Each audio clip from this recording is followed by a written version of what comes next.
Olá, tudo bem? Estamos de novo aí com mais uma pequena aula aí, vamos dizer assim, sobre o assunto que vem tirando essa dor de cabeça aí, né? Vai dando dor de cabeça, sofrência total. Escrever o referencial teórico.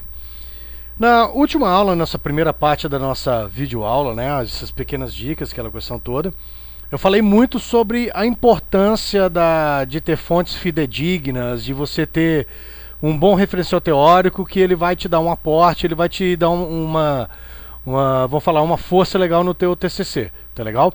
Mas aí vem uma parte que é muito interessante. Nós aprendemos a fazer uma estrutura, um esqueleto de RT, até aí tudo bem. Mas qual é a melhor forma de redigir esse referencial teórico? Qual é a melhor forma de redação que vai fazer com que esse referencial teórico fique bastante legal? Ok? A importância de termos uma redação de um referencial teórico bem redigido, bem legal, é porque basicamente é o seguinte: se eu tenho um referencial teórico fraco, ele vai te dar uma redação, não vai te dar muita sustentação, não vai te dar um aporte muito legal, você vai ter problemas futuros. Lembre-se o seguinte: faça um bom referencial teórico, que na hora que você chegar na parte das análises, especialmente na parte das análises, você vai ter dificuldades menores, ok? Retorno para um slide, né, da última aula, aquela questão da importância da credibilidade. Reforço, gente. Referencial teórico, Zé Moleja, Wikipedia, todo mundo que está te prometendo coisa fácil, é Ctrl C, Ctrl V e depois Ctrl P, cara. Então no máximo um Ctrl J lá, sai fora, tá? É importante você fazer um referencial teórico com uma sustentação, senão você vai chegar lá nas suas análises, você vai ter que voltar lá atrás e ter que fazer de novo todo o seu RT, porque você não consegue fazer análise, já que você não tem uma boa fundamentação teórica. Ok, qual que é a minha dica? Não comece a redigir seu referencial teórico de cara, não comece já a estruturar isso lá. Tá? Você já tem uma estrutura de RT que já te determina quais são os itens que serão trabalhados. Eu te sugiro criar primeiro um quadro. Pode ser feito no Excel, pode ser feito no Word. Eu particularmente gosto de usar muito o Word pelo fato que o Word ele já fica formatado, pode deixar ele na formatação do meu trabalho. E depois eu só vou lá e pego o que eu preciso ser usado mais para frente. Ou seja, a cópia dele, a utilização dos dados do quadro dentro do Word é bem melhor, tá? Então faça lá de repente com 4 colunas: autores, teoria ou tema, ou teoria ou assunto, fica à vontade. Pontos em comuns e pontos divergentes. O que eu vou mostrar? Vou te mostrar que agora mais ou menos o quadro está aí para vocês. Esse quadro eu fiz no Word. Basicamente o que você vai perceber é que quando eu entro em pontos em comum e pontos divergentes, você vai perceber que eu mesclei as células, porque ali, se são comuns e são divergentes, são em relação aos autores que estão citados. E eu deixei um espaço para colocar o nome do autor e automaticamente copiar uma teoria. O que eu fiz, gente? É apenas uma videoaula, apenas uma dica, tá legal? É uma sugestão. Eu não vou pegar uma teoria muito pesada, mas aí apenas trazer para você uma forma que você deveria ver. Como é que isso de fato é feito, ok? Aí eu vou entrar e coloquei para vocês o Maia, extraído do livro do Maia 2004. Observe que eu já coloquei o autor e o ano citado conforme a BNT, o último ano e o ano da publicação. E também retirei um extrato de trecho do Azuá, um livro de 1986, ele também já está prontinho. Ou seja, eu não vou escrever o nome do cara lá, Christopher Maia, sei lá o que é a questão toda. Eu já coloco o autor numa formatação já de ABNT, porque é a forma que eu preciso que ela apareça no meu referencial teórico. Ok? Observe que eu tirei um pequeno trecho, pelo fato de nós estarmos aqui usando um sistema que não permite ampliação, não fica muito legal, eu coloquei de uma forma um pequeno extrato de trecho de uma referência.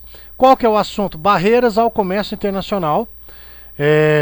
Eu busquei o que o Maia fala e busquei o que o Azuá fala.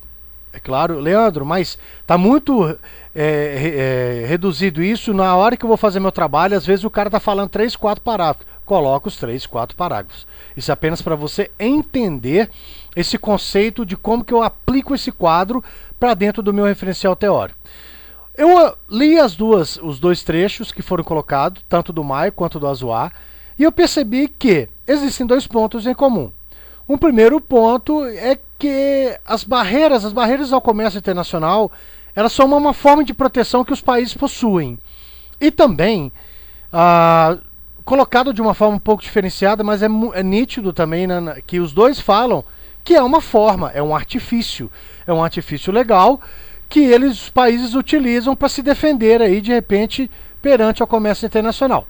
Infelizmente, nesses dois trechos, não possuímos aí pontos divergentes. Mas se tivesse uma coisa que o Azuá ou Maia estivesse falando muito diferente, mas muito diferente um do outro, é interessante você colocar isso lá para você poder fazer sua redação. E aí nós vamos, então, redigir, né? Tá vendo? Então, um erro de português lá em cima, por favor, me perdoem, tá? É aquele probleminha entre a tecla, né, e a cadeira, sempre tem esse problema. Transformando os pontinussos, não, os pontos, né, em comuns, ou os pontos divergentes em um parágrafo. Eu utilizei a técnica da citação indireta, que está na última aula para vocês. Podem lá dar uma olhada lá, tá legal?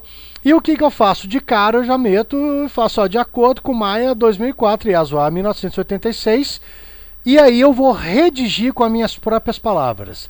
As barreiras alfandegárias têm surgido em função dos países necessitarem de um artifício legal de modo a se protegerem diante desse novo contexto de comércio internacional.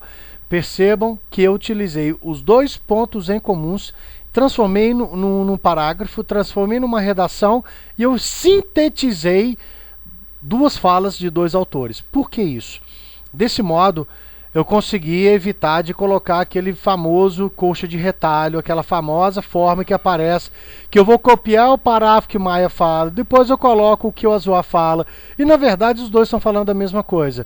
E automaticamente eu posso utilizar isso mais para frente lá na minha análise. A minha dica, gente, na hora que vocês terminarem o referencial teórico, não joguem fora, não deletem esse arquivo que vocês criaram com esse quadro, porque vocês vão precisar desse arquivo mais para frente. Tá dado a dica. Para vocês aí que não assistiram a aula 1, 2, 3 e 4, volta lá, assista tudo, porque lembre-se que um TCC é um processo de construção, não é apenas uma coisa que vou jogar ali e meu computador vai fazer para mim. Tá aí meu Facebook, para quem também busca de repente fontes de pesquisa sobre assuntos diversos, varejo, marketing, comércio internacional e por aí vai, tá legal?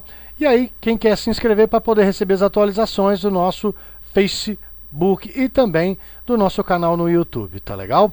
Fica preparado que a próxima aula nós vamos falar de um assunto importantíssimo. Tem muito a ver com CSI, tem muito a ver com Criminal Minds e tem muito a ver com metodologia científica. Até a próxima videoaula.